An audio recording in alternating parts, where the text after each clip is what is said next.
Okay, video number 2. I'm going to put tape measure on some of these pipes in case anyone else is doing a similar installation. This is an 1.5-inch pipe, and it's a, what's it called? A connector hooked up to that.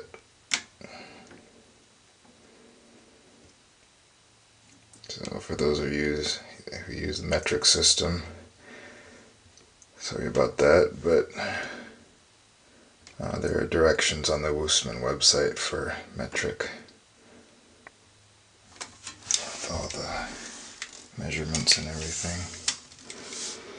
It's an 8-inch pipe, and the outside measurement is almost 8 1/4, it looks like. And then more 1.5-inch pipe here.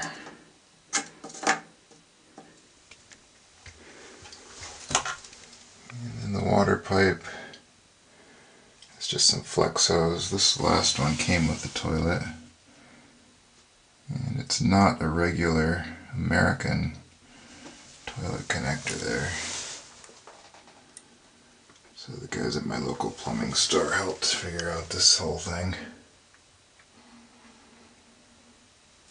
It is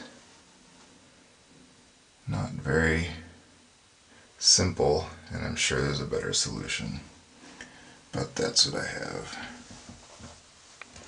Okay, video number 2.